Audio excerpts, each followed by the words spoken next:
Chun borrows a mountain of cash from the mafia, buys the most expensive ice creams, hires the most expensive contractor to build his safe house because only he knows that the apocalypse is coming, so there won't be any need to pay anyone back. Lujing Pedestrian Street, March 2nd, 2030. The place was unusually quiet, and inside a dim little room off the street, someone's voice cut through the silence, asking a kid if he had any idea what borrowing 5 million from him really meant. When the lights flicked on, the speaker revealed himself, Zhang Yang, the boss of the Dahai gang and the man behind the Luchong underground bank. The kid standing before him was clearly nervous. He kept insisting that he understood that as long as brother Zhang was willing to lend, even high interest was fine. Behind Zhang, a row of bodyguards stood like carved statues, each one more intimidating than the last. Zhang Yang calmly named his terms: 4% interest, 5 million borrowed, 7 million due in half a year. He told the boy to write the IOU for 7 million and hand over collateral of equal value. Chun, the kid, hurriedly produced a document, the deed to his house. Zhang glanced at it and commented aloud that the place was old and only worth around 3 or 4 million at best. But in his mind, he was already laughing. A large flat over 140 square meters being used as collateral for a loan shark? A fat sheep had practically walked into his hands. Then he casually said that 5 million couldn't be lent out based solely on that house. The moment Chun heard that, he panicked, clasping his hands together as if praying. He begged not to lose the deal, saying 4 million would work too, that a fortune-telling master claimed his luck was soaring, and he'd surely earn several times the amount back. Zhang lowered the offer to 3.5 million, pretending it was the highest he could go. Inwardly, he sneered at how easily a young gambler could be hooked. Chan, however, reacted as if he'd just been saved from drowning, thanking Zhang with overwhelming enthusiasm and promising to repay him soon. Zhang then adjusted the final terms: repay 4.9 million in 3 months, or the house would automatically belong to him. If Chen agreed,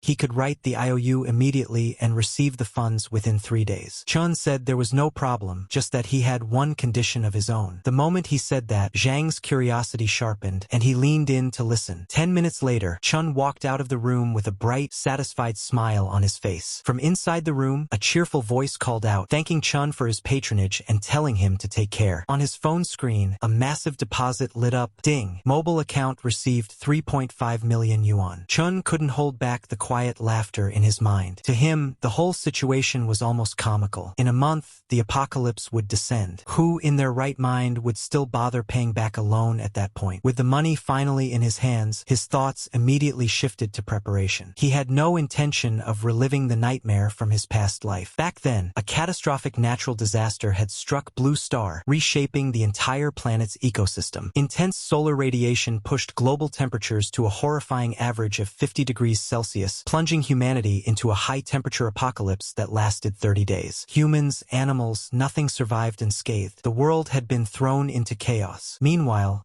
back in the underground bank, Zhang Yang was laughing to himself. To secure the money quickly, he'd even dared to raise the interest, and he felt no shame about it. In his eyes, gamblers hardly deserved a home. One of his men cautiously pointed out that Chen's house was worth over 4 million, yet they'd pushed it to 3.5, and Chen accepted instantly. Maybe it was a trap, but Zhang simply waved it off. He claimed he'd seen countless gamblers, people who would trade even their families for cash. What was a house to someone like that? He joked that the world was full of good people who paid extra interest without complaint. Chen, meanwhile, had his own private thoughts. He remembered all too vividly how he had once boasted, "You think you can scam me? I'm the man who borrowed from every loan shark in Luoyang in a single day. Interest rates? I laugh at them. Once the money's in my hands, don't even dream of getting it back." He knew exactly what was coming. After the apocalypse, the earth dried up, vegetation withered, creatures mutated, and society crumbled. Supplies became so scarce that people threw away whatever morals they had left just to secure a bit of food or water. Those who possessed resources were like kings. Even billionaires and celebrities ended up begging for a hot sausage or a sip of clean water. Those who failed to adapt were left to wander the dead streets until they met their miserable end. But this time was different. He had been reborn. He had foreknowledge. And before disaster arrived, there was still enough time. Time to prepare,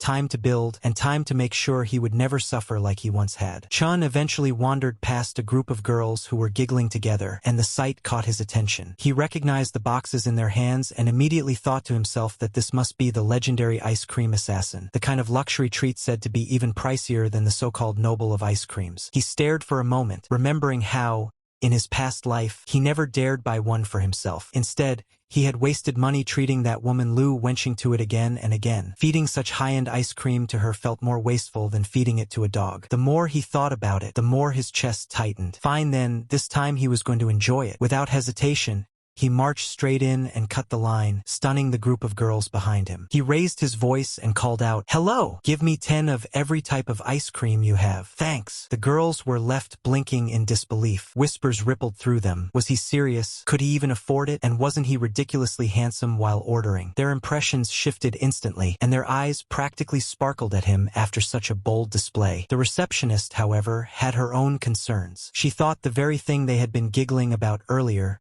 this ice cream assassin, wasn't cheap. And this handsome guy didn't look like someone from a wealthy family. She hesitantly asked again if he was serious, reminding him that 10 of each category would exceed 20,000 yuan. Chun simply kept a straight face. One of the girls clicked her tongue and mocked him outright, saying that with those shabby clothes, if he could really afford it, she would kowtow to him right there in public. Chun glanced at her calmly and asked whether she meant those words. She fired back, asking if he seriously expected her to kowtow to him and what level he thought he was to act so pretentious. Chen's smirk only widened. He told her he had tried to give her a way out, but she had insisted on jumping in herself. Now she was definitely kowtowing today. Even Jesus couldn't stop it. He declared that much with confidence. The girl sputtered in frustration, completely thrown off. Chun then turned back to the counter, still wearing that amused smirk, and told the staff to package all the ice cream by portion. He would take everything. He lifted his phone and showed the completed payment transaction. The receptionist nearly froze on the spot. After staring at the screen, she stammered that she needed to call the manager and asked him to wait a moment. The manager hurried out the moment he heard the commotion. Introducing himself as Fei Qi, he politely asked what Mr. Chen needed. Chun glanced around the store and casually told him to calculate the total cost of all the ice cream in the shop, adding that they didn't need to stay open for business today. Manager Fei froze for a second, then quickly checked his tablet. With a respectful bow, he asked Chun to wait a moment. Inside, however, his thoughts were spinning. Who exactly was this young master? With a single sentence, he had practically covered the store's entire monthly turnover. Despite the luxury prices, very few people actually bought these ice creams. Most customers only looked. When the calculations were done, Fei Qi reported that the items currently on display were worth about 70,000 yuan, and counting the inventory and storage, the total value reached around 1 million. Chun only smirked at the number. In his mind, it wasn't expensive at all. If the apocalypse was coming anyway, there was no harm in clearing out their entire inventory. Worst case, he could just stay home and eat ice cream during doomsday. He told Manager Fei he would transfer a deposit of 300,000 yuan first, then instructed him to deliver all the ice cream in storage to the address he provided. Manager Fei promised to handle everything personally. Chun then turned to the group of stunned girls and generously told them to choose whatever ice cream they wanted. The entire shop was on him today. Chaos immediately broke out. The girls squealed, gushed, and practically sparkled with excitement. One shrieked that it was amazing. Another declared that he was insanely rich. Another sighed that the more she looked at him, the more handsome he seemed. But Chun had one more thing to settle. He glanced at the girl who had mocked him earlier and calmly reminded her that the offer didn't apply to her. He was still waiting for her kowtow. The color drained from her face. Embarrassed and flustered, she stammered before finally bending as low as she could, wishing she had never opened her mouth in the first place. When everything was settled, the sun dipped toward the horizon, marking what had turned out to be a rather beautiful day for Chun. He sat on a bench, enjoying one of his newly acquired ice creams. As expected from an assassin, the taste and texture were phenomenal. He then took out a certain item, one that allowed anything stored inside to remain in perfect condition forever. That meant fresh ice cream anytime he wanted. With such a treasure, he thought even celebrities and young models could be summoned with a snap of his fingers. The thought alone made him grin. He hadn't expected it, but even his ability had been reborn with him. In his past life, abilities had only begun awakening one after another after the apocalyptic disaster struck. The fact that his had surfaced early this time was something he couldn't fully explain, but he knew one thing for certain: it would become his greatest trump card from now on. He let out a quiet sigh, thinking about how many tasks still lay ahead of him. Just as he was gathering his thoughts,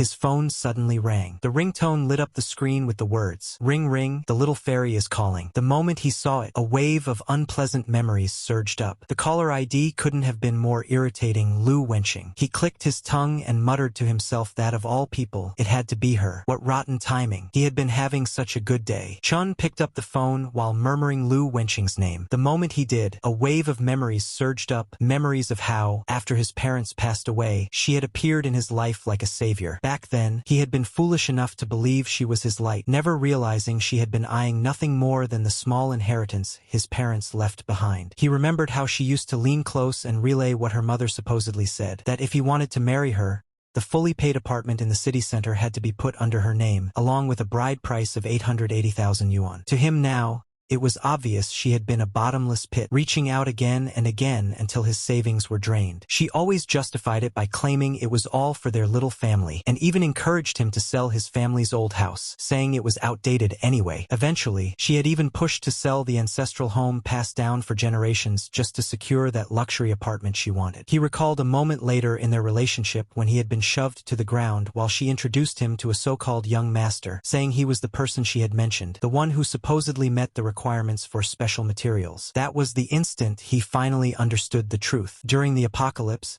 he had done everything he could to protect her, but she had sold him out to a stronger backer without hesitation. The backer had taken one glance at him and commented that there was nothing special about him, wondering aloud if they really needed to bother devouring someone like that. In the end, he hadn't even left behind a complete corpse. Now, with a second chance in hand, Chun simply smirked to himself. Since Lu Wenqing had come looking for him on her own, he felt it was only right to settle the old score. Later, at a high-end hotel, he answered her call with an affectionate tone, asking what was wrong. She explained that she had been out with friends and had accidentally lost a gold necklace she loved, claiming she was heartbroken over it. Chun immediately acted as though buying another was the obvious solution, but she insisted one wouldn't be enough and told him to buy 10 so she could rotate them. He played along, repeating her demand and pretending to agree easily. She asked when he had become so generous, and he replied that he had recently been lucky. He told her he had invested in virtual currency and made a small profit, so it was only natural to spend money on her. Hearing that, she sounded worried, asking if he had fallen for some scam, saying virtual currency seemed strange to her. Chun went on to explain that whether the investment was a scam or not didn't matter. She could simply watch whether he made money in the next round. He claimed that playing small had become boring and that he intended to go big this time by borrowing a substantial principal to invest even more. Since the loan required a witness, he asked her to help out, promising that once it was approved, he would give her 5% of the loan amount as compensation for her trouble. Just as he was speaking, a man's irritated voice sounded in the background, asking why she was taking so long to get ready. Lu immediately hurried to him, calling him honey and saying she would be done soon. Inwardly, however,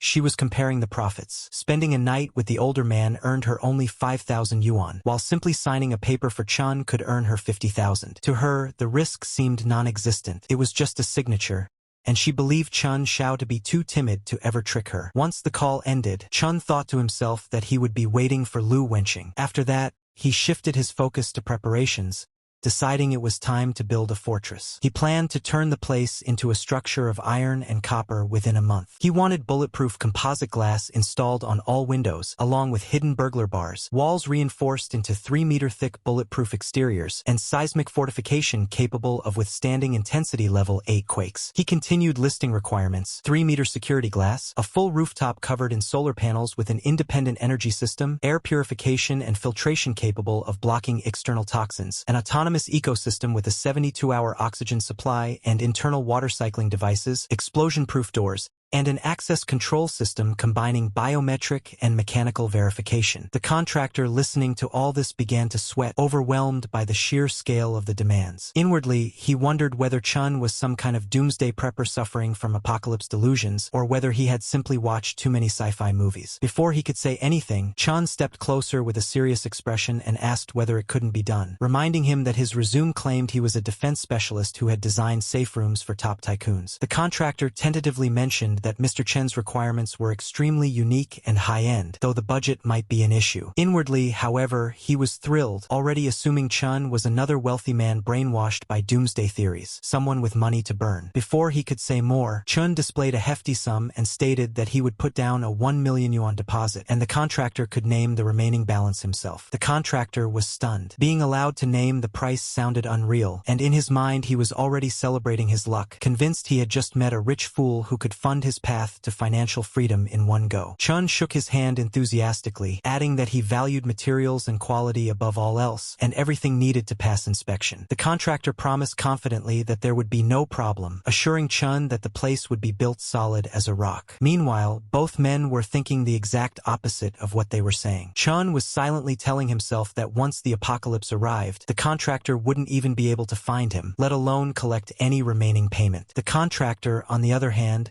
was already planning how thoroughly he was going to overcharge him. Both sides were preparing to rip each other off without the slightest guilt. Later, Chun noted to himself that the fortress construction was settled. The next step was gathering supplies. Medicine, food, and daily necessities would be easy to acquire. The real threat in the apocalypse wasn't nature but the human heart after society collapsed. Cold weapons could be bought at any hardware store, but firearms, those capable of delivering fatal blows, were far more difficult to obtain. He pulled out his phone and began searching for underground channels that dealt in such items. After scrolling for a while, one particular message caught his attention. The seller claimed to have first-hand sources and access to hidden channels, boasting that there was nothing a buyer could imagine that he couldn't procure. He emphasized honest dealings and safety above all else. Chun immediately sent a reply asking how to purchase. The seller responded that he would send the address privately and instructed Chun to arrive that night at 8 p.m. sharp. Later that evening, Chun made his way to the designated location, noting as he walked that the seller had chosen a place bustling with people. He was still considering the implications when a sudden commotion caught his attention. A girl was sprinting desperately through the crowd, with several men shouting after her. One of them barked at her to stop, while another cursed furiously, demanding she halt. The girl, terrified,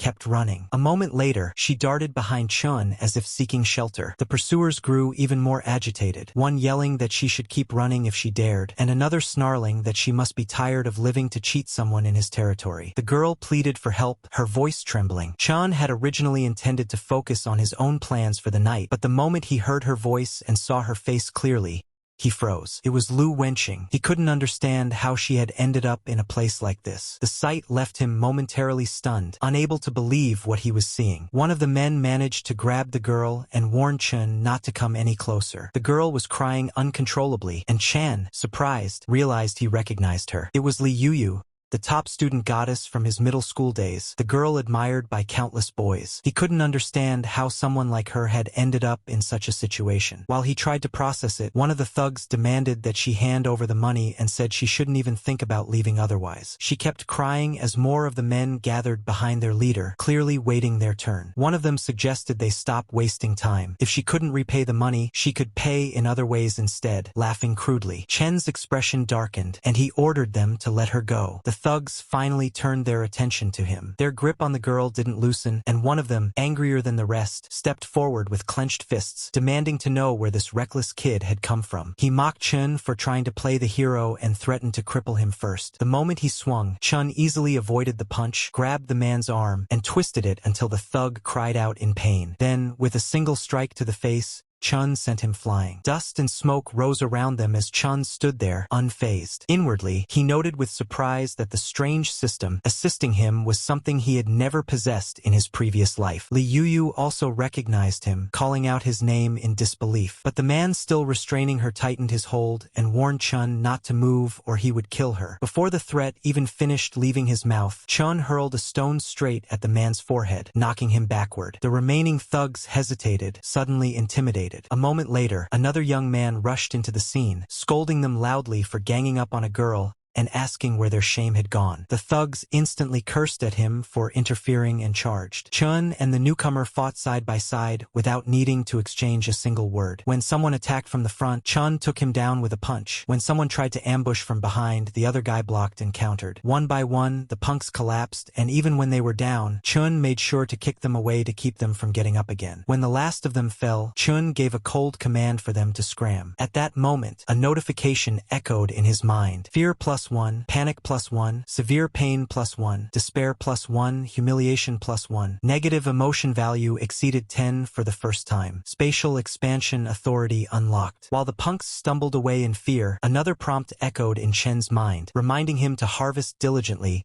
so the ability could grow stronger. Chun found the concept of collecting negative emotions amusing and mentally noted how interesting this new power was. Li Yuyu, still shaken, sat on the ground and thanked him, saying she hadn't expected to meet him there. Chun helped her up gently, asked if she was hurt, and even handed her something to cover herself with. She expressed her gratitude again but said she had urgent matters to take care of and needed to leave quickly.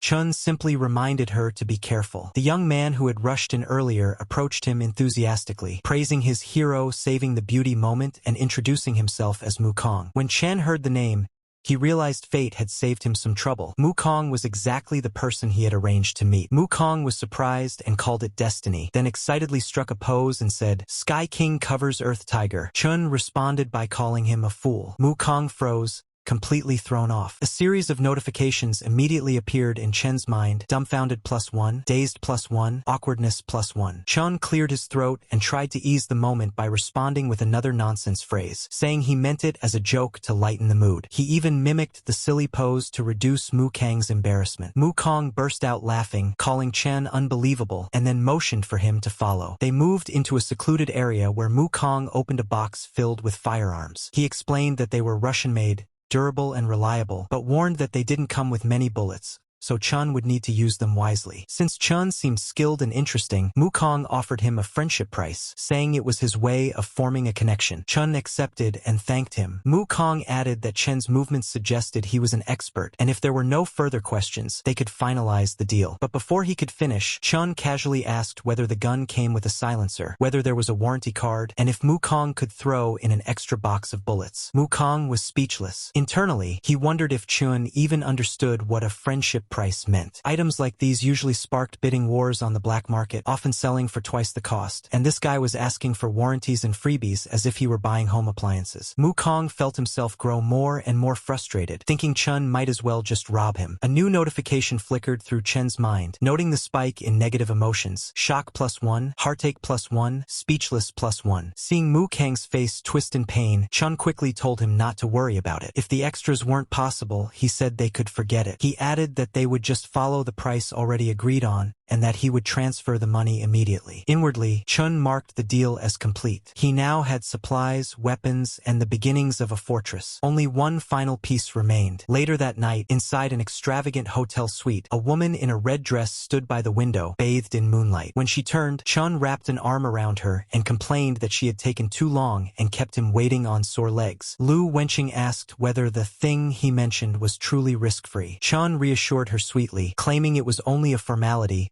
and that he loved her too much to ever scam her. In her mind, however, Lu dismissed any notion of danger. She told herself that this pathetic simp nearly sold his own blood once just to buy her a handbag. He was far too busy worshipping her to dare deceive her. Later, at Boss Zhang's office, Zhang Yang praised her decisiveness and even complimented her handwriting as she signed the contract. She handed the documents back without a second thought. Zhang, on the other hand, was practically smirking inside. He thought she genuinely believed she was only acting as a guarantor, when in truth, the moment she signed, the debt legally became hers. And when she inevitably failed to repay it, he had other methods in mind for collecting, methods he was already imagining with satisfaction. Lu Wenqing continued watching him smugly, unaware of the trap she'd walked into. Meanwhile, Chun silently observed everything, thinking to himself that she was signing her own indenture contract. Her greed, foolishness, and self-confidence would end up paying off the remainder of his safe house's construction costs perfectly. Everything had gone smoother than he expected, and he silently thanked her. A short while later, the contractor proudly showed Chun the completed safe house. He assured Chen that every material used met the highest military standards: heat insulation, soundproofing, explosion-proofing, drill-proofing, even the structural strength to withstand multiple small-scale nuclear shockwaves. Chun acknowledged the quality and thanked him. The contractor laughed heartily and told Chun to call him whenever he needed more work. Finally, inside the finished safe house, Chun took a moment to sit down and relax. Just then, a broadcast echoed from his screen. Spain. Affected by unprecedented super-strong solar flare activity, the entire globe will experience continuous extreme high-temperature weather. The news report continued, warning that temperatures across many regions were expected to break historical records and urging all citizens to take immediate protective measures. Chun listened quietly, then picked up the gun lying beside him. He remarked to himself that the moment had finally arrived. Outside his reinforced walls, the world was beginning to ignite, heat waves surging, flames blooming across cities, and panic spreading everywhere. He walked to the window and watched as the world outside descended into burning chaos. He stood watching the world burn, secure and ready for whatever came next. The news anchor continued reporting that a super-strong solar flare had erupted, causing violent disturbances in Earth's ionosphere. Extreme high-temperature phenomena were already appearing across the globe, with daytime highs expected to reach as much as 45 degrees Celsius. Citizens were advised to take heatstroke precautions and avoid going outside at noon unless absolutely necessary. Chun listened without surprise. He already knew this was coming. In his mind, he noted that the temperature had begun to rise, but this was only the beginning. Compared to his past life,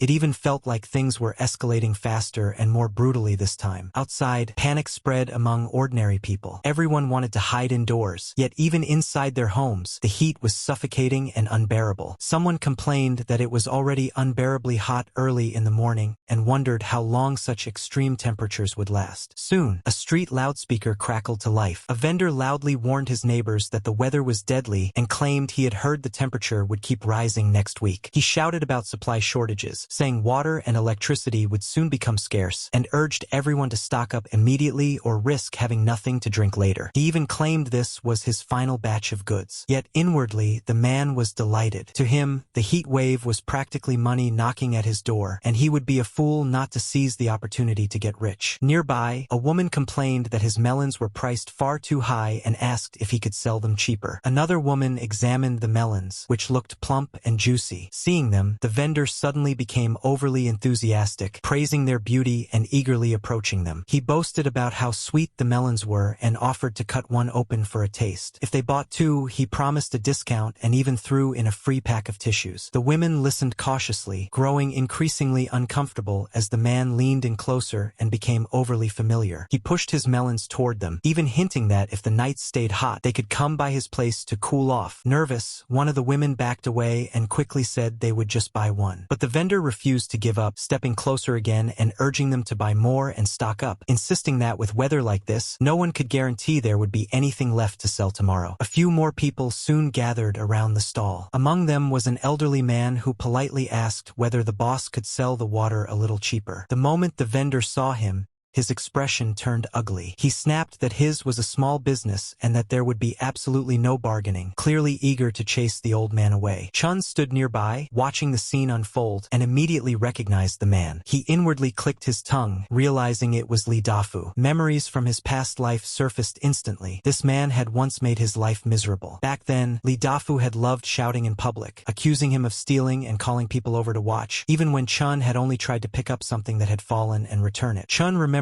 desperately trying to explain that he hadn't stolen anything, that he had only seen the item on the ground and wanted to put it back. But Li Dafu had refused to listen, sneering that no one would be that kind-hearted. He had pointed at Chen's shabby clothes and insisted that someone like him couldn't have clean hands, threatening to call the police if he didn't pay up. The surrounding crowd had joined in, looking at Chun with disdain. Some had muttered that someone so young shouldn't be stealing, while others claimed his silence proved his guilt. Even as Chun insisted he hadn't taken anything, no one believed him. Every ounce of humiliation from that day came flooding back. Now, standing here again, Chen's gaze fell on a bag of potato chips marked with a manager's recommendation tag. He picked it up, thinking he might as well eat some. Then, with deliberate calm, he asked Li Dafu whether the chips were made of gold or capable of preventing heatstroke, questioning why they were being sold at such an outrageous price. Li Dafu turned sharply to glare at him. At the same time, a notification appeared in Chen's mind, noting a surge of negative emotion. Disdain +3. The vendor immediately snatched the chips back and shouted at Chen to get lost if he couldn't afford them, demanding to know whether he could compensate them if he damaged the goods. Another notification followed, irritation +6. Chun merely smiled faintly and remarked that Li Dafu was holding on to so many treasures that he wondered whether the man could even sleep at night, suggesting he should be careful. After all,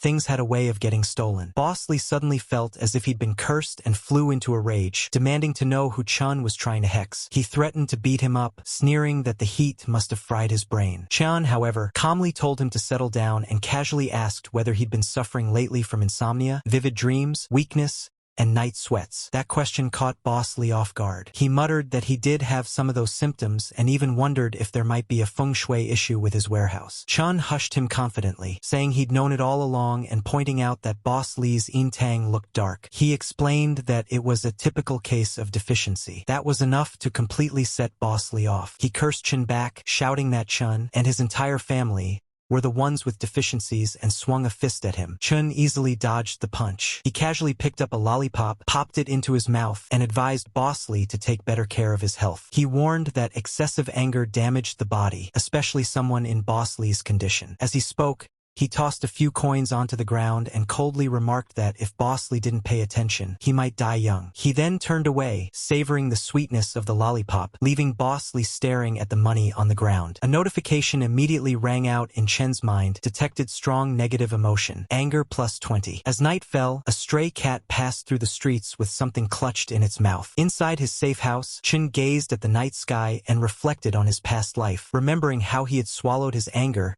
and allowed others to trample him. This time, he intended to reclaim everything with interest. He then recalled that he had unlocked spatial expansion earlier, and the emotions Li Dafu had just provided were perfectly sufficient to use it. A notification followed, consumed negative emotion, 20. Storage space expanded to 200 cubic meters. An unseen aura enveloped Chun, and for a brief moment, it felt as though his hand brushed against a doorway leading into another dimension. When dawn arrived, the heat was already overwhelming. Even sparrows struggled under the rising temperature. On the street below, Boss Lee returned to his stall and froze. Wherever he looked, there was only one thing waiting for him: nothing. Stunned, he shouted in disbelief, demanding to know where all his goods had gone and who could have done this. From the safety of his fortified home, Chun calmly sipped his soda as another notification appeared: negative emotion +66. The drink tasted great, but he knew this was only the beginning. Much more was yet to come. Boss Lee completely lost it. He ran around his store in a panic, shouting and cursing, demanding to know who had stolen his goods. He collapsed to the ground, almost crying, unable to accept what had happened. To him, this was worse than the apocalypse itself. The end of the world didn't scare him nearly as much as losing all his stock overnight. The people nearby started whispering among themselves. One person wondered aloud whether Boss Lee had staged everything himself just to jack up prices. Another worried about how they were supposed to survive if even the supermarket was empty. An old woman claimed she had seen a dark shadow drifting through the area last night, and someone else immediately questioned her, asking if she was sure. Boss Lee, however,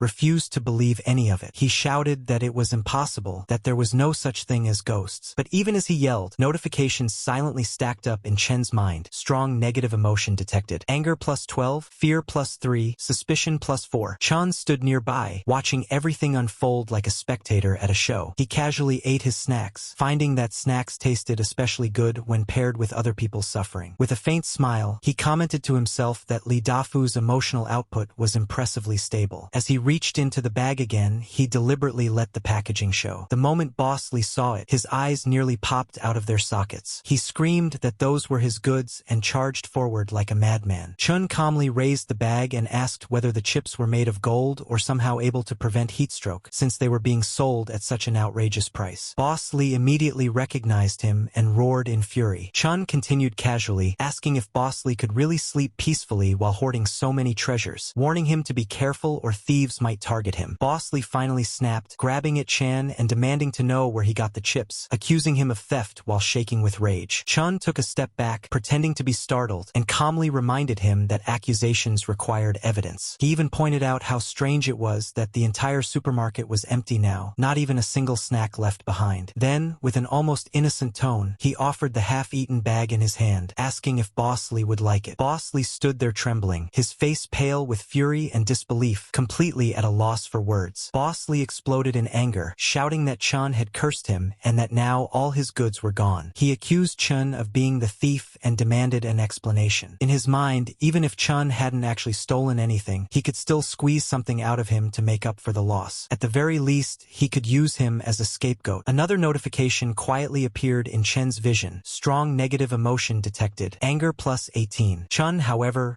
remained calm. He casually pointed out that other stores also sold the same chips and asked why Boss Lee was so sure it had to be him. He reminded everyone that the shelves were already empty when he arrived. If anyone wanted proof, they could check the surveillance or search his place. He even added that if they found any of Boss Lee's goods there, he would compensate tenfold. That sentence immediately made the surrounding onlookers murmur. Some pointed out that other shops also sold the same brand. Others recalled that Boss Lee had been complaining about prices only the day before. The atmosphere quickly shifted. Boss Lee felt his scalp tingle. Something wasn't right. How had this kid suddenly turned the situation around so cleanly? Before he could think further, Chun calmly added that if nothing was found, then the generator sitting behind the shop would belong to him as compensation. Furious and cornered, Boss Lee agreed on the spot, convinced that Chun was bluffing. He grabbed Chun and dragged him along, declaring that once the truth came out, he would see how smug Chun still felt. When they reached Chen's residence, the crowd gasped. The moment the door opened, they were greeted by a scene completely beyond expectations. The interior looked nothing like a normal home. Everything was neat, fortified, and shockingly well stocked. Expensive equipment lined the walls, sealed supplies were stacked neatly, and even large energy units were visible. Whispers broke out immediately. So he was hiding this much wealth? When did he become this rich? This looks like a fortress. Even Boss Lee froze in place. His eyes widened as he stared at the interior, disbelief washing over his face. This wasn't a home, it was a bunker. Chun turned to him calmly and asked if he was done searching, even offering to let him pry up the floorboards if he wished. Boss Lee's confidence completely collapsed. His face turned pale, and he quickly waved his hands, saying there was no need. He mumbled something about checking other places and tried to leave. But before he could escape, Chun reached out and grabbed his arm, stopping him cold. With a faint smile, Chun reminded him about the agreement they had just made, that if nothing was found, the generator would belong to him. Boss Lee stiffened. His face twisted as he tried to backpedal, claiming it was all a misunderstanding and asking whether things really needed to be taken this far. But the crowd was already watching, and Chen's calm gaze made it clear, this time, there would be no backing out. Chun calmly asked him why he hadn't thought about taking a step back when he was framing others before. At that moment, another notification popped up in Chen's mind. Strong negative emotion detected. Impatience plus 8. The onlookers began whispering among themselves. Some muttered that a man who couldn't even keep his word deserved what he got. Others scoffed, saying it served him right. Hearing those voices, Lee Dafu's face twisted with rage. He snapped back, accusing Chun of going too far and shouting that he was giving him face already. Then, without warning, he swung his fist toward Chun. Chun easily blocked the attack and twisted the man's arm in one clean motion. A sharp cry rang out as Lee Dafu dropped to the ground, clutching his hand in agony. A new notification appeared. Strong negative emotion detected. Pain plus 73. Gritting his teeth, Lee Dafu finally gave in, shouting that he would move the generator right away and begging Chun to stop. Chun calmly reminded him to hurry, pointing out that once the temperature rose further, going outside would become impossible. He added coolly that, without a generator, surviving the coming days would be difficult. Another wave of emotional data poured in. Humiliation plus 30, pain plus 86, fear plus 101. Chun watched without expression, knowing everything was unfolding exactly as planned. Just as things settled, his phone rang again. It was Lu Wenjing. Her voice sounded anxious as she said that several unfamiliar men had been following her for the past few days. They looked like debt collectors, and she didn't understand why. Wasn't she just signing something before? Chin already knew the answer. He simply smiled faintly to himself, standing quietly as he listened. This too was part of the plan, and it was only just beginning. There is more to come. The bad girl demanded to know why people from the Dahai gang were looking for her and asked if Chun had lied to her. She sounded angry and suspicious. Chun replied calmly, telling her not to overthink it. He said he had done so much for her and poured his heart out, so how could he possibly lie? Hearing her doubt him made him sound hurt, at least on the surface. Inside, however, he was thinking that those Dahai gang idiots were even more impatient than he expected. He then asked her if the people following her knew where she lived and what exactly they had said. The bad girl told him they didn't know her address yet, and that she had taken side roads to shake them off. She warned him not to play tricks on her and demanded to know what was really going on. Chun reassured her, saying she was overthinking things and that she probably mistook someone else for them. As he spoke, he deliberately let her see the food and supplies around him. The moment she noticed them, her eyes widened in disbelief. She couldn't help asking how he still had so much. Chun didn't explain. He wanted her to see it for herself. He casually told her that he had more than just that. Inside, the bad girl was shocked. With the heat growing worse by the day and supplies becoming scarce, only the rich could afford this kind of food. She started wondering where he had gotten it all. Could it be that he had really struck it big? Chun calmly took a sip of his drink and commented on how good it tasted in this weather. Then he casually ate some premium food right in front of her. When she saw the salmon, her eyes lit up. She couldn't hide her desire and admitted she really wanted some. Chun asked gently whether she had enough to eat where she was staying. She replied that she was scared living alone, saying she constantly felt like someone was watching her. Her voice sounded weak and pitiful, but deep down she was carefully calculating her next move. She then suggested that she could stay with him for a few days, hinting that she could keep him company. Her tone was soft and tempting. Before he could respond, she ended the call. Chun lowered his phone slowly, a faint smile forming on his face. Hook, line, and sinker. Lu Wanjing, you really are too cheap. Chun called her back and told her that the weather was only going to get hotter. He reminded her that she had always said a girl shouldn't casually give out her address, acting all mysterious and refusing to let him visit. Now, though, he told her to send the address over. He said he would go pick her up later, once the temperature dropped a bit. The bad girl immediately changed her attitude. She said that times were different now, that the situation was special. Since he was her boyfriend, who else could she rely on if not him? She quickly sent over the address and told him to come get her. Chun told her to stay put and not wander around, reminding her to be good and wait for him. After hanging up, the bad girl smirked to herself. In her heart, she thought that a simp would always be a simp. Give him a bit of sweetness and he would come running, tail wagging. Meanwhile, Chin already understood everything perfectly. He thought about how she used to act all high and mighty, never letting him even step inside her community. Now, just for a bit of food, she was willingly handing over her address. The contrast almost made him laugh. He put his phone down just as a knock sounded at the door. A woman's voice called out, asking if she could come in. It was Auntie Wong from next door. He opened the door slightly, and she immediately started complaining that her air conditioner had broken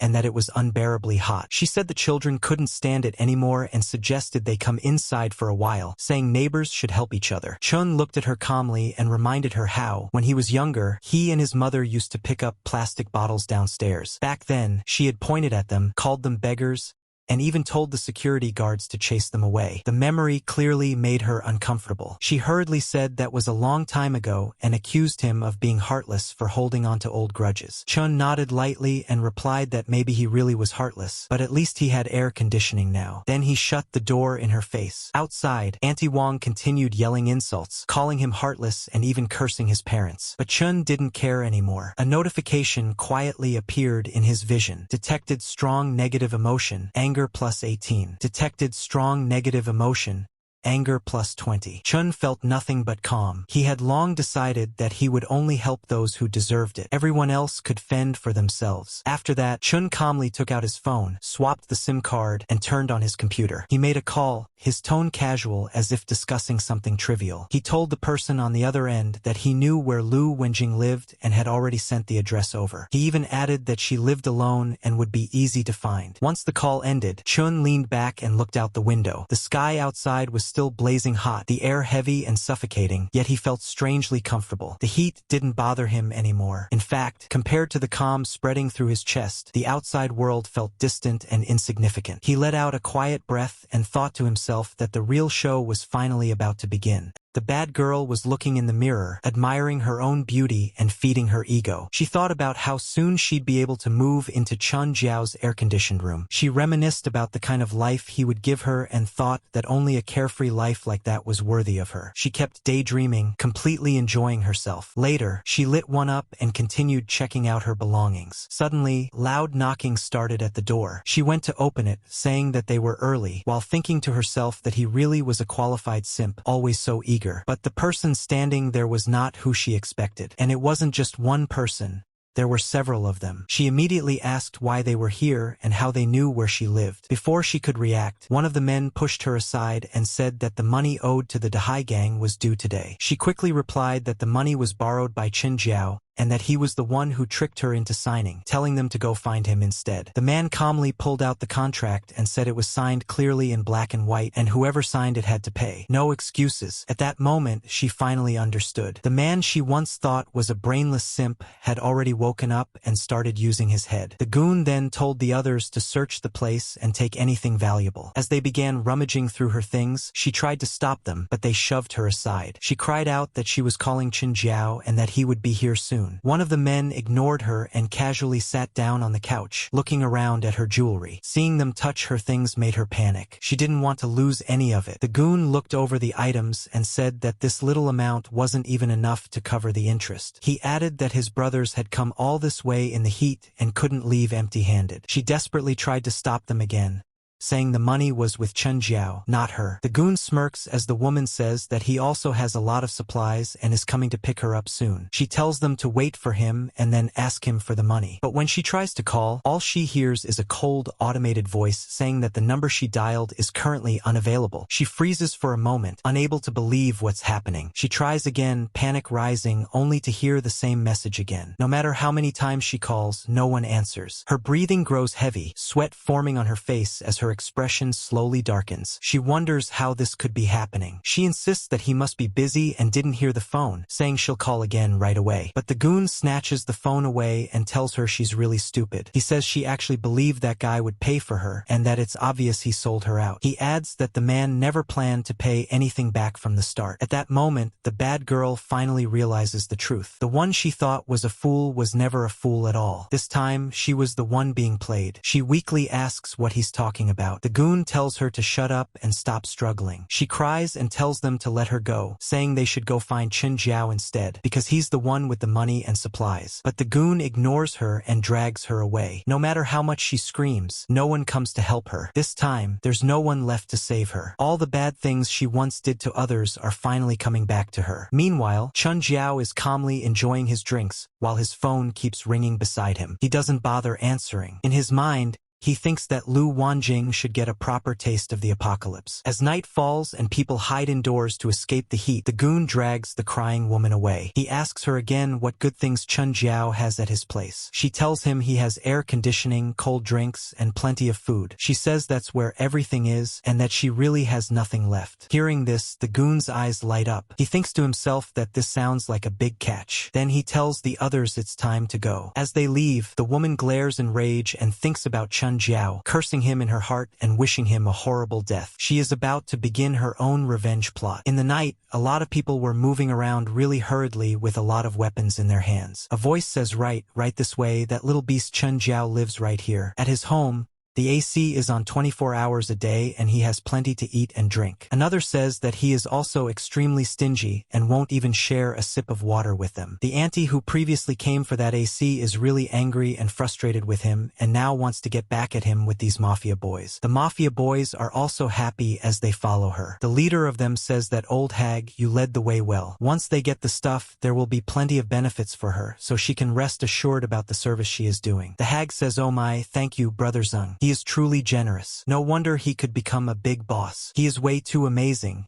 and no one can be above him. As she is saying this, in her mind she thinks about how that Chen guy is going to get it really bad. She feels extremely happy and is even praying for it to happen. She imagines Chen crying and begging, saying that big brother, spare his life. He admits Auntie Wang was wrong and says that from now on, her home is his home and she can live wherever she wants. Auntie Wang, thinking about all of this, sneers inwardly and thinks that she wants to see how arrogant he can be this time. They keep moving forward toward a road. Zong says this kid definitely has something going on. Even from outside, they can see the way the place is built is extremely crazy. It almost feels like this guy knows the future. One of the goons gets really excited and says, Brother Zong, watch him kick the door down. He promises Zong is going to enjoy it and tells everyone to just watch. However, as he rushes forward in excitement, he steps on a spot that suddenly triggers a trap. He gets zapped really hard, as if Zeus himself struck him with lightning. While being electrocuted, he cries out in pain, yelling out over and over again. Zong, standing behind him,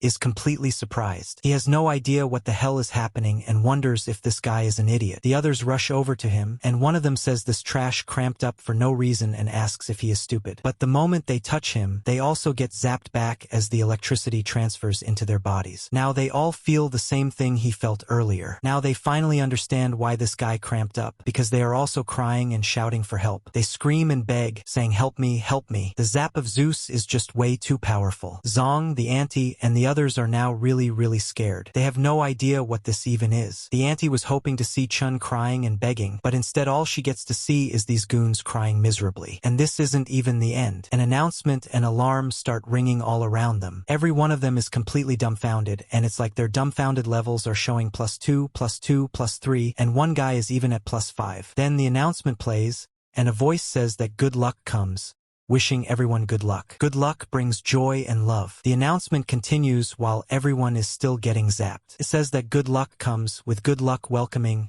good luck thriving, and reaching the 4 C's. It repeats again and again as a chant. The electricity keeps rising as this announcement, prayer, and poem keeps getting sung. The guys keep crying and yelling about electricity. At this moment, Zong finally understands what's going on and immediately steps back. He now knows why this craziness is happening. Suddenly, a notification appears showing detected intense negative emotion shock +45, detected intense negative emotion panic +36, and detected intense negative emotion speechlessness +22. Chun is comfortably enjoying his cozy environment, watching all of this unfold on a screen. He casually says that their luck really isn't bad, since they managed to step right onto the protective electric grid with one foot. Zong immediately shouts back and tells Chun to stop talking nonsense. He says that paying back debts is a matter of principle, and if Chun returns the money, they'll call it even. He has already recognized Chen's voice. Then the auntie chimes in and agrees, saying that Chun has money to renovate but no money to pay his debts, and she questions how his parents even raised him. The hag still can't calm down at all and mutters that this one needs some special electricity. Chan, meanwhile,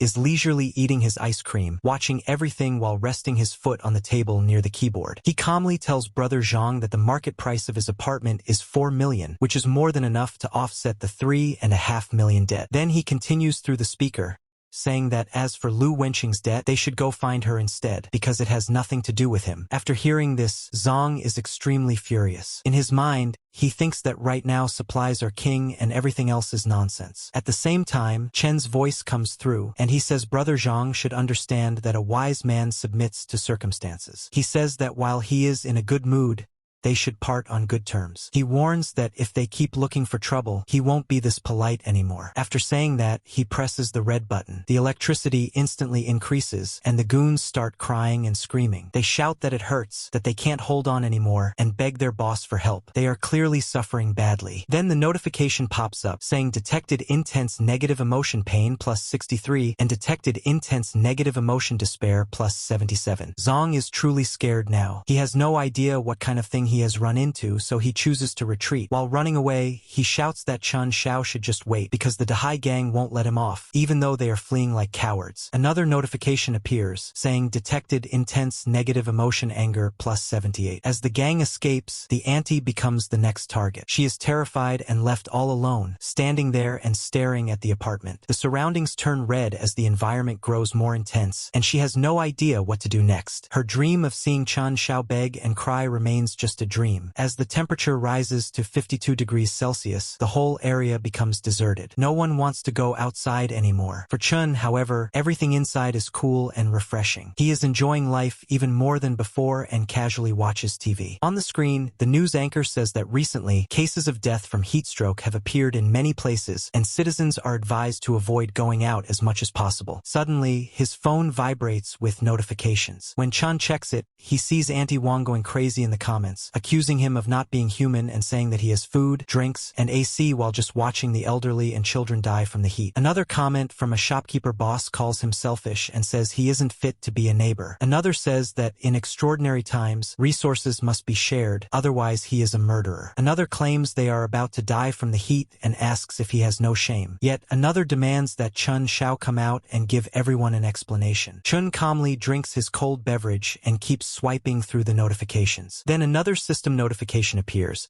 saying detected intense negative emotion jealousy plus 99, detected intense negative emotion anger plus 101, and total negative emotion value has exceeded 1,000 and rewards are being calculated. Looking at this, maybe Chun could start thinking after getting these rewards about how he could even post a proposal in the group chat. He could suggest that anyone who teaches the old hag lady a lesson and that evil supermarket guy would get food and water for 2 days. It would be the same strategy they are trying to use now, but he believes it would work extremely well. Best of all, it would be fair punishment. If he really expands on this, he could control everyone. After that, maybe he could even share a little. In that case, sharing would actually be a great thing. Standing in front of his supplies, he takes out his phone and snaps quite a lot of pictures of all the crazy and amazing items piled up there. Then he posts them in the group chat and says that yes, his stockpile is indeed quite large, and if anyone wants some, they can sign up. Immediately, a lady replies and says she is signing up and begs him to share a little. The hag also speaks up and says little Chun should send some food over to Auntie because her legs aren't good. The shopkeeper boss demands that Chun bring him 2 cases of water first. Someone else quickly adds a sign up +1. But things aren't going to be that easy. Chun replies and says that everyone should understand he isn't running a charity. If they want anything, they need to exchange something of equal value. Otherwise, there's no deal and he refuses freeloaders. As soon as this message appears, the shopkeeper boss explodes and calls Chun a little brat, saying he's selfish and should hurry up and share the supplies if he still wants to be considered a good neighbor. The hag also jumps in, telling everyone to look at Chen's true colors and accusing him of refusing to save people who are dying. She curses him, saying he'll get his karma sooner or later and that she wants to see it happen. Another guy threatens Chun, saying that if they starve to death, he shouldn't think he'll have it easy either. Chun doesn't care at all. He simply puts his phone aside, completely unimpressed. He can't believe how useless these people are. Just then, a new notification appears, saying negative emotion value has reached 3,000. It announces a skill upgrade called Special Cut Beginner Level. The effect is described as creating a microscopic rift in the air that cuts any object it touches within a 3-meter range. Chun finds this extremely interesting. He starts thinking more deeply about this so-called special cut. Spotting an apple nearby, he immediately tries it out. In an instant,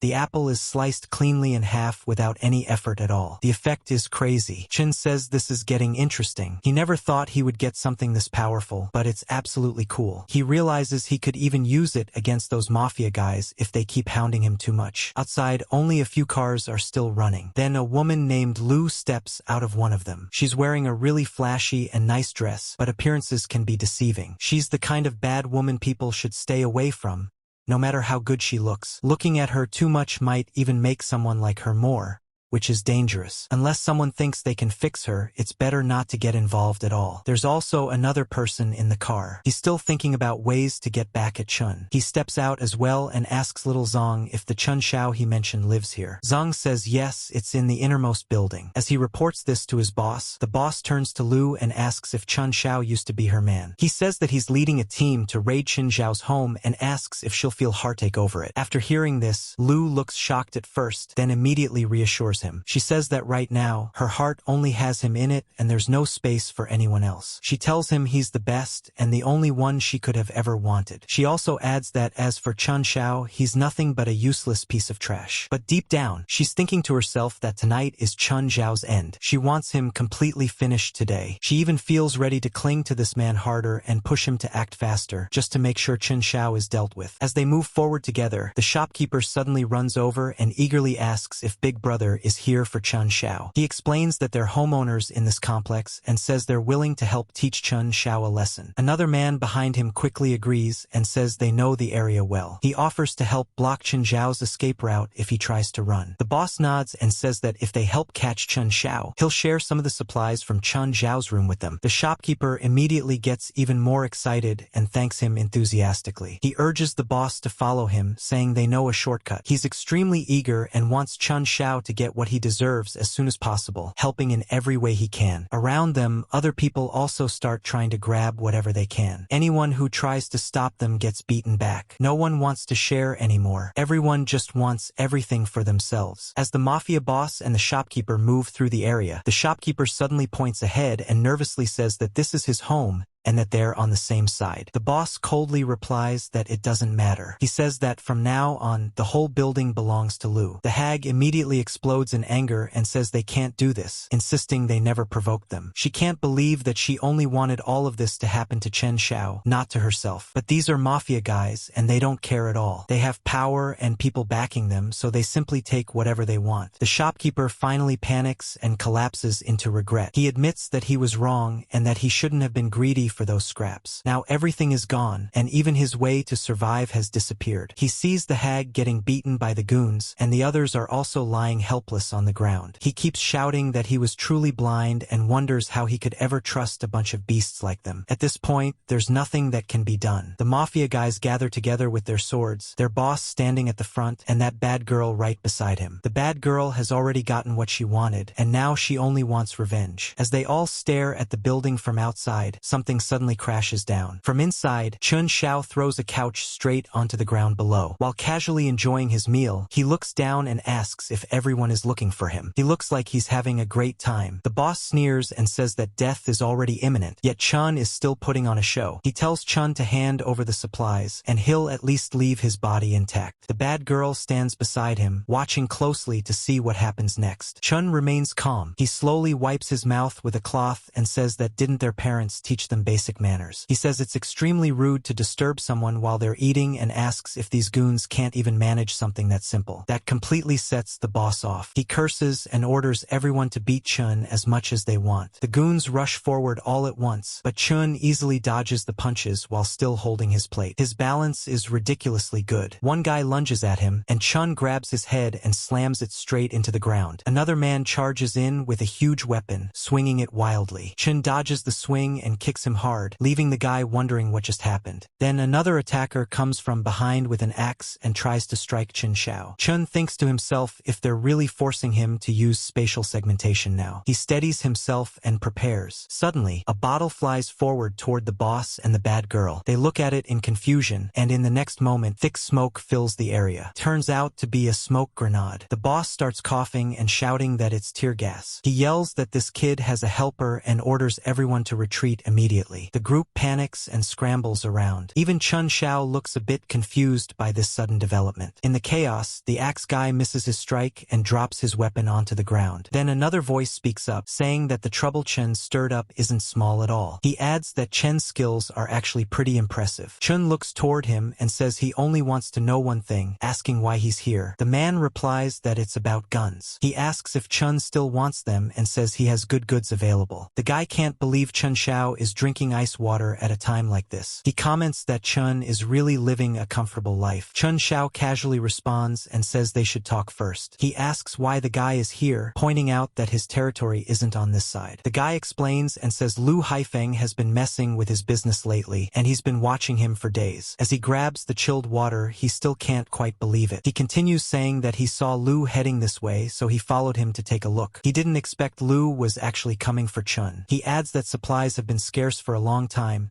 yet Chun has such a big stockpile, and that kind of thing can't be done without special channels. Chen asks what exactly he's trying to say. The guy quickly clarifies that he's not trying to pry. He says Lu Haifeng has recently stockpiled a large amount of purified water, and he wants to cooperate with Chun to get that water. He explains that he's very familiar with the layout of Lu's underground business. Chun would find a way to get the water, then they would store it here first, and after that he would handle selling it. Chun thinks about it and realizes that as the temperature keeps rising, water really is hard currency now. He agrees that cooperation is fine, but says the profit split will be 9-1, with him taking 9 and the other guy taking 1. The guy reacts immediately and complains that a 9-1 split is basically robbery. At the same time, a notification pops up saying detected strong negative emotion shock plus 40. Chun calmly replies that if he's not willing, then there's nothing to talk about. The guy suddenly panics and quickly softens his stance. He suggests an 8-2 split instead and asks if that's acceptable, saying he still needs to eat too. In his mind, he thinks this guy is too calm and must have some kind of trump card. He knows that aside from Chun,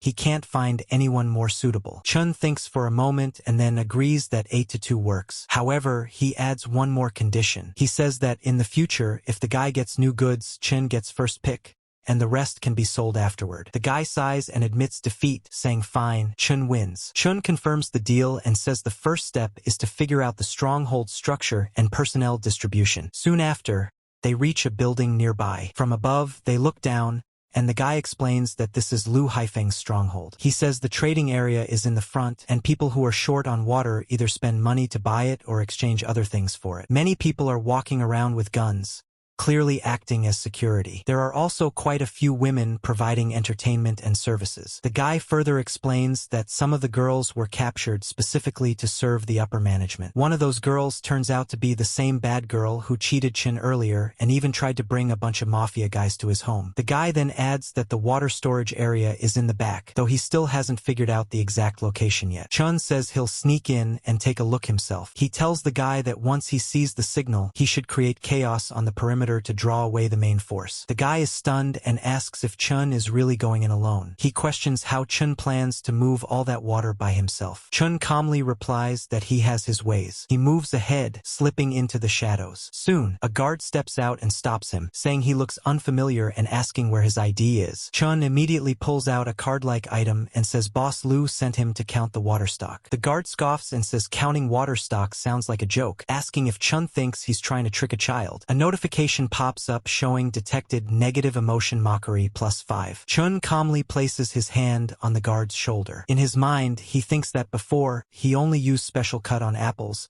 but today he'll cut something different. He instantly activates the skill. The guard's eyes widen in shock, but he doesn't even get a chance to react before he's taken out. A notification appears saying detected strong negative emotion horror +50 and pain +50. As the guard collapses, another man nearby starts firing. Chun dodges the shots and sends a special cut straight at the shooter, taking him down as well. Another notification pops up, showing detected strong negative emotion fear +100 and despair +100. Gunshots echo through the area, and more guards rush over, shouting that someone has sneaked in and telling each other to move fast. Heavy weapons come out, and one guy is even carrying a rocket launcher. Chun quickly hides in a corner. As the guards rush past in different directions, he thinks he's safe for the moment. Suddenly, a hand grabs him from behind. Chun Shao stiffens and realizes someone has caught him. When he looks back, he sees guards still swarming the area, searching everywhere. But the hand holding him belongs to a woman. She quietly tells him to stay quiet. She pulls him into a secluded spot. Once they're hidden, Chun asks why she's here. The woman says she was captured and asks if he was captured too. Chun doesn't answer directly. Instead, he asks if she knows where the water stockpile is. The lady says that they made her do cleaning work, and during that time she already figured out the layout. She tells Chun she can take him there. She looks around carefully, and suddenly a bucket falls in front of several soldiers. The soldiers immediately raise their guns and shout that someone is over there, telling everyone to move quickly. As they rush off,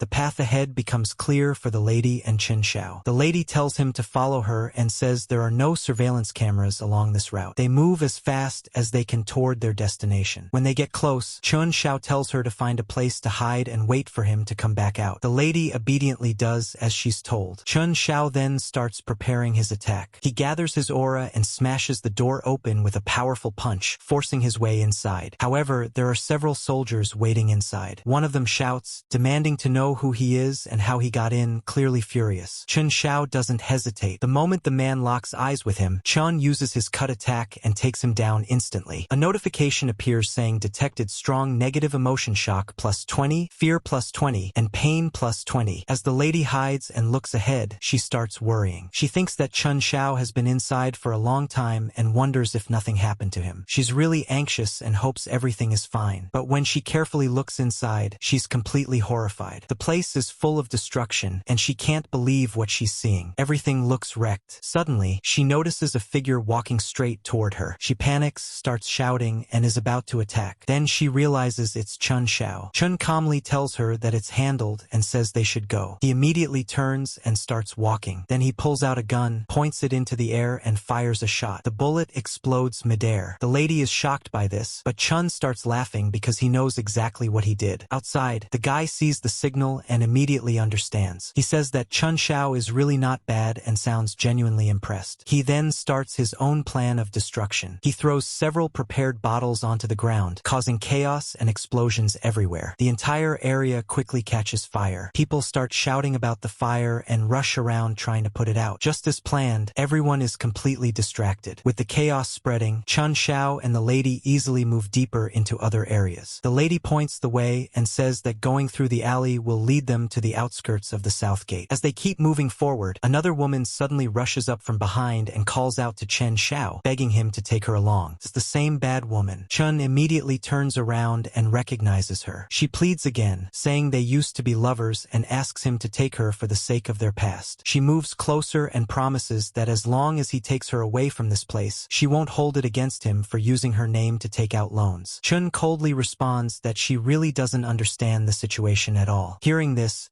the woman breaks down and starts crying. She says they force her every day, forcing her to serve old men. If she resists, they beat her, and if she tries to run, they catch her and drag her back. She says she has nowhere else to go and begs Chun to let her live with him, promising she'll do anything for him. Chun looks at her and reminds her of everything she did. He asks if she ever thought about today when she laughed at him for having no money, called him a simp, slept with old men behind his back, and even led Lu Haifeng straight to try and kill him. After hearing this, the bad girl suddenly becomes truly scared. In that moment, she finally realizes that what she has done is completely irredeemable. Chin thinks even deeper. In his mind, he recalls his past life and thinks that when she dismembered him back then, did she ever imagine that today would come? She had done far too many horrific things to him, and there is no way he can forgive her, no matter what she says now. He forces himself to keep his emotions in check because he can't allow history to repeat itself. Chun coldly swats her aside and says her acting is still just as lousy as ever. He then turns to the other woman and tells her they should go. The woman glances at the bad girl lying on the ground and silently hopes she learns from this and never becomes someone like her. At that moment, the bad girl suddenly snaps. She says that if Chun won't let her live, then no one will have it easy either. Immediately, a notification pops up saying detected intense negative emotion hatred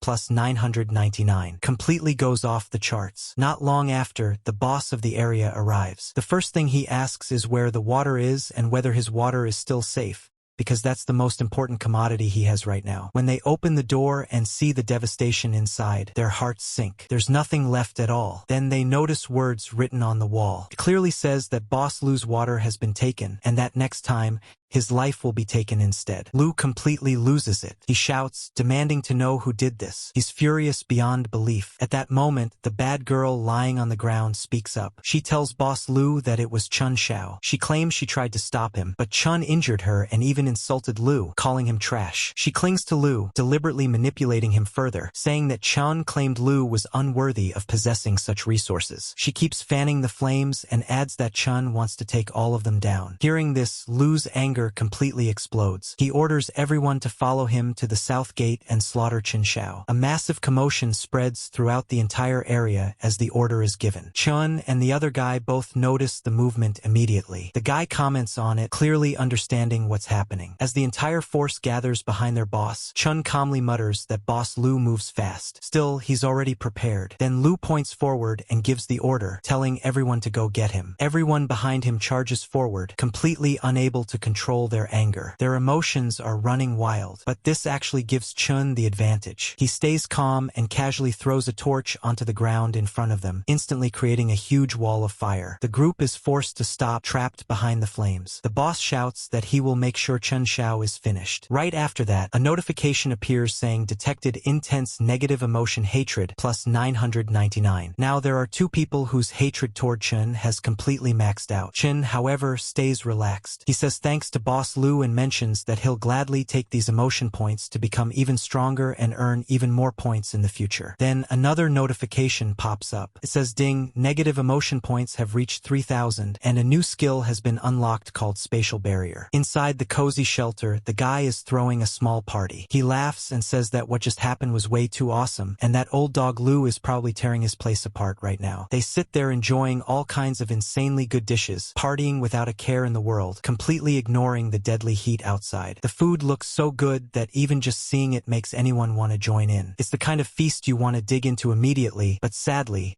unless there's real food in front of you, you can only imagine it. Still, the story goes on. After seeing all this, the lady sincerely thanks Chun Xiao. She says that if it weren't for him, she doesn't know how much longer she would have been trapped in that hellhole. She's extremely grateful and feels ready to do anything for him. She even offers to cook for him, saying she can make all kinds of food. She just wants to make him happy, because she knows guys like good home-cooked meals. Chan smiles and tells her they're old classmates, so there's no need to be so polite. He understands her gratitude, but he also wants her to relax, feel safe, and just take it easy here. The lady insists that it's not just politeness. She says he made her feel that there are still people in this world worth trusting. The guy then chimes in, saying that whole hero saving the beauty move was pretty impressive too. He jokingly asks Chun to give him the details, wanting to know exactly how he pulled it off. He can't believe Chun emptied an entire reservoir by himself and wonders if it's some kind of crazy magic. For a moment, the room falls into silence. Chun simply says that he has his ways and tells the guy he should focus on figuring out how to safely sell that much water instead. Hearing this, the guy freezes for a second, realizing Chun is right. Selling that amount of water without people noticing where it came from won't be easy at all. Chun then casually asks the lady about her life after junior high, mentioning that he never really heard any news about her after graduation. The lady hesitates, then explains that after graduation, her family ran into serious trouble. She says her parents went missing at the same time. As she talks, the memories overwhelm her, and she starts to panic again. Still,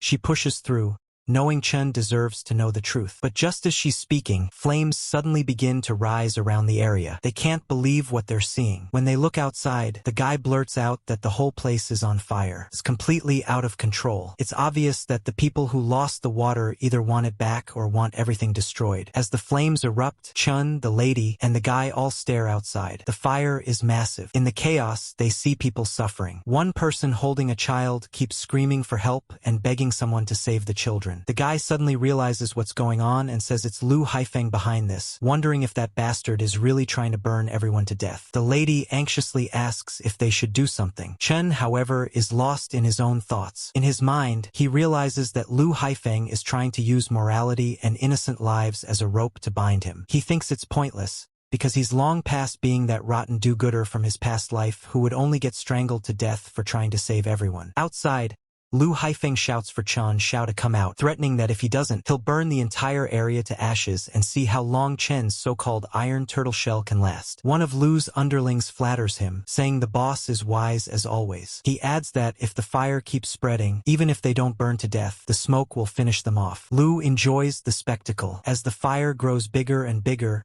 his mood gets better and better. In his mind, he thinks that this is what happens when someone dares to fight him. The flames continue to rise, and nearby buildings start collapsing, which only fuels the fire even more. Inside the shelter, the guy starts panicking. He says they can't keep staying there like this. He warns that the heat will conduct inside, and even if they don't burn, they'll either be roasted alive or suffocate from lack of oxygen. Chin just smiles. He already has a plan. In his mind, he thinks that in a high-temperature apocalypse, there's no way he would be stupid enough not to install the highest-grade fire protection system in his safe house. He prepared for this long ago. He even has random old PCs still running, like ones with Windows XP or something. Then he calmly presses a red button. And normally, when someone presses a red button, things are about to go very wrong. But this time, it's the opposite. Outside, devices activate and begin spraying fire control grenades. They work like massive fire extinguishers, releasing thick suppressant smoke across the area. As the smoke spreads, the flames rapidly die down. The guy just stands there in disbelief, completely stunned by what he's seeing. He says, "Holy crap, it's nano-grade aerogel." He can't believe Chun could even get his hands on something like that. He says this stuff is straight-up military grade and asks if Chun robbed an army or something. The lady is also completely stunned by what she's seeing. As the fire starts dying down, the boss outside grows more and more frustrated. He snorts and says this is just a desperate death struggle. But he's clearly prepared for this too. Suddenly, one of the guys nearby tries to sneak an attack on him, thinking the boss is distracted. The guy swings with all his strength, but it's useless. The boss is far stronger. He takes the attacker down easily and orders everyone to keep going. He says he doesn't believe Chen's junk can last forever. He's ready to drag this out. The man beside him panics and stutters, telling the boss that the fuel is almost gone. He says that white mist is way too vicious. At that moment, Chen's voice echoes out. He casually asks Boss Lu if he's done playing with fire and jokes about whether he wants to come inside for a glass of ice water to cool off. Right after that, a notification appears saying detected strong negative emotion anger, plus 888. The people who were standing around outside, hoping to enjoy the fire show, are now completely disappointed. With the flames dying down, there's nothing left to watch. Inside his head, the boss changes his mind. He decides that just killing Chen Xiao would be letting him off too easily. He realizes this house is fireproof, sturdy, and completely self-sufficient. In his eyes, it's the perfect shelter, and now he wants it for himself. Brute force didn't work. Fire attacks failed. So he decides there's no need to keep pretending anymore. He thinks that if that's the case, then no one should blame him for tearing away the last bit of civility he has left. As he looks toward the civilians nearby, fear spreads across their faces. Chen understands exactly what's about to happen, but he's already prepared for every possibility. His resolve is firm, and he's ready for whatever comes next. If you don't want to miss out what his resolve will bring next in this epic struggle, then subscribe right now and turn on all the notifications. As the fire burns nearby, the idiot boss shouts that Chen Xiao should get the hell out and look at all these people suffering because of him. The auntie immediately starts crying and screaming at Chen, calling him a damn little brat. She blames him for offending Boss Lu and dragging everyone down with him, telling him to come out. Another guy yells that Lu Haifeng is a bastard and says that if it really comes down to it, they'll rush out and fight him to the death. Chen thinks to himself that using other people's lives to blackmail him is the oldest trick. Unfortunately, in this world, being soft-hearted is no different from committing suicide. Lu sneers and says that since Chen wants to hide like a coward, that's fine, and he'll start with this old thing instead. He grabs an elderly man who is trembling and crying in fear. At that moment, a voice shouts that Lu Haifeng will die a horrible death for doing this. When Chen hears that voice and sees what's happening, he immediately recognizes it as Grandpa Wang. He remembers how this old man once brought him water and told him to survive, saying that as long as he was alive, there would always be hope. That memory finally sparks real anger in Chen. He turns and tells Mu Kong to stay inside and protect Yu, saying he's going to settle the score with Boss Lu. The others look at him in shock, but they also understand. As Chen walks out into the sea of flames, he calmly tells Lu Haifeng that whatever grievances exist are strictly between the two of them and have nothing to do with anyone else. Lu is still gripping the old man by the collar, a torch burning in his hand. After hearing Chen's words, he throws the old man aside and mocks Chen, saying he's finally willing to crawl out of his turtle shell. He asks if Chen wants to play the hero. He then lays out his conditions, telling Chen to pay back the money, hand over the water, and leave his life behind, and maybe he'll consider letting the others go. Chen responds coldly and says he has no interest in playing the hero. The two of them stare at each other intensely. Then Chen raises his hand and points straight ahead. He says that fighting and killing are boring and only damage one's karma. He adds that he heard Lu started out running a casino, so why not settle this the way Lu is best at? He proposes a bet. Chen says that if Lu wins, everything he owns will belong to him. But if Chen wins, Lu has to release Grandpa Wang and get the hell out of this area. Then Boss Lu bursts out laughing and agrees right away. He throws the dice setup over and says they'll bet on the size of the points, one round to decide life or death. Chen quickly catches what was thrown to him and calmly says he's betting on big. He adds that a god of gamblers showdown is about to begin. Both of them adjust their stances, and for a moment it really feels like they're standing in a casino instead of a burning battlefield. They start shouting loudly as they begin the gamble. The dice machine is switched on, and the dice inside start spinning wildly. As the dice roll, everyone around starts cheering for their boss, shouting that Boss Lu will definitely win. Boss Lu himself looks extremely confident. When the dice stop, he bursts out laughing and proudly announces that it's 3 6s, a supreme roll, and that Chen has lost. Chen stays calm and tells him not to rush, saying the winner hasn't been decided yet. He then subtly manipulates the dice, using his own trick to move them as he wants. After that, he cuts through the dice cleanly and casually remarks that Boss Lu's dice don't seem to be very good quality. Everyone instantly panics when they see all the dice split in half. Someone shouts that the total points add up to 21, which is bigger than the so-called supreme roll. Chen declares that Boss Lu has lost and tells him to release the old man. Boss Lu is furious. He accuses Chen of cheating and immediately charges at him. A notification pops up saying strong negative emotion detected, anger plus 500. As Boss Lu rushes forward with a knife, he curses Chen and screams for him to die. The people around panic in fear. Chen, however, stays composed. closed. In his mind, he thinks this is the perfect time to test his new skill. As Boss Lu lunges at him, Chun sidesteps effortlessly. He then hurls the dice machine at high speed, which terrifies Boss Lu. The machine slams into the ground, kicking up smoke and debris. Everyone rushes over in panic, shouting and asking if the boss is okay. Smoke fills the area. Boss Lu coughs and says he's fine. He orders 2 people to go find Chun for him. As the smoke starts to clear, Boss Lu suddenly spots Chun ahead and points in his direction, ordering everyone to take him down. All the goons immediately open fire, shooting wildly while shouting in excitement, eager to kill Chun. Boss Lu demands an update on the situation, but before anyone can respond, a sharp slash suddenly appears and takes down the goon standing right in front of him. Boss Lu is shocked. As the smoke finally settles, Chun is revealed standing there completely unharmed. Then Boss Lu pulls out a huge rocket launcher and says he doesn't care how strong Chun is. He says there's no way Chun can dodge this and tells him to die. He immediately fires the rocket. As the rocket shoots forward, the boss shouts that Chen's inheritance will all be his. At that moment, a notification appears saying special barrier activated. A barrier instantly wraps around Chen's entire body and protects him. The barrier takes the full impact of the rocket explosion and completely blocks it. Boss Lu starts panicking. Sweat pours down his face as he wonders what's going on. He can't believe Chun actually blocked a missile. Even he starts to feel that this guy is simply unbeatable. Chun smirks and tells Boss Lu that losing in front of so many people must be hard. He asks if Lu is planning to go back on the bet. As he speaks, Chun casually slices the missile apart with several slashes. Then he slowly starts walking forward. Seeing Chun approach, the boss feels genuine fear for the first time. Chun tells him that he doesn't even have a decent knife and says he's not worthy of negotiating terms with him. In his heart, Boss Lu thinks there's definitely something wrong with this guy and that something is seriously fishy. Chun then says Boss Lu has kept looking for trouble again and again, repeatedly crossing his bottom line, and that it's finally time to settle their score. But inside, Boss Lu is thinking fast. He realizes the fuel they brought is already used up and that fighting head-on is a losing deal. This kid has strange abilities,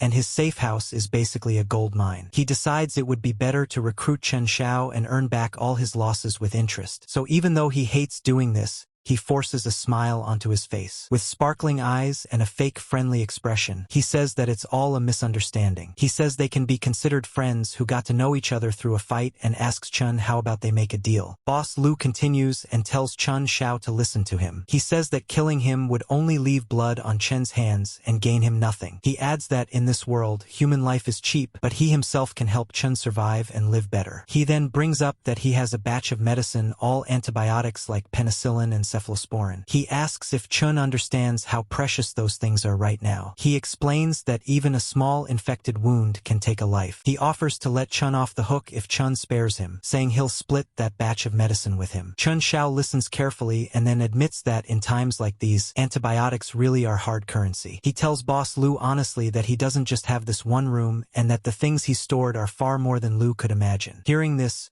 Boss Lu is shocked. He immediately points out that Chun only has food and water, and without medicine, even one illness could be fatal. He suggests cooperation and says that batch of medicine is stored in an abandoned factory in the West District, and only he knows the password. Chun stares at him coldly for a moment and then agrees, saying that tonight's matter ends here. He even puts his arm around Boss Lu's shoulder in a seemingly friendly gesture. Boss Lu hurriedly agrees, saying yes, it ends here and that it's good the misunderstanding has been cleared up. Chun Xiao then tells him to go ahead for now and says they'll talk about the details another day. Boss Lu begins to leave. His underlings look confused and call out to him, wanting to know what happened. Boss Lu simply tells them to go, and they all start walking away together. Chun Xiao keeps a sharp eye on them as they leave. When they're far enough away, he quietly mutters that a password alone can't stop him, and that even without it, he can open the door. He then turns back to the people still standing there, especially Grandpa Wang, and reassures him that it's okay now and that everyone has left. As Chun speaks to Grandpa Wang, the lady nearby can barely hold herself together. She's panicking, frustrated, and mostly overwhelmed by fear, with her status clearly showing fear plus 100. Grandpa Wang thanks Chun over and over. He says Chun saved his life and that if Chun ever needs him in the future, he should just ask. He admits he's old and can't fight anymore, but he can still help plant seedlings or do chores. Chun Xiao gently tells Grandpa Wang that he understands his intentions and asks him to go back, lock his door, and rest well. As the moon hangs overhead and the heat keeps rising even at night, everyone finally retreats indoors. While walking back, one guy in the group mutters that Chun Xiao scared him half to death earlier. Up ahead, Boss Lu is walking with them. He sneers and says that Chen Xiao is just some reckless youngster. He scoffs at the idea of really splitting the medicine and says that talk of cooperation was nothing but a stalling tactic. He explains that he only wanted to stabilize Chen first. Once he figures out how to get his hands on Chen's supplies, he'll deal with him properly. He adds that if Chen thinks he can fight him, then he's still far too green. Hearing this, the underlings immediately start flattering him. One of them says the boss is wise. Another echoes the same thing and adds that Chen Xiao dares to fight Boss Lu, and he probably won't live more than 3 days. Boss Lu's expression turns serious. He says that something is definitely wrong with Chen Xiao. Even artillery shells couldn't get close to him, which makes no sense. He orders Pineapple Head to spend the next few days investigating Chen Xiao carefully. But before he can say anything more, something suddenly strikes him hard and knocks him to the ground. The underlings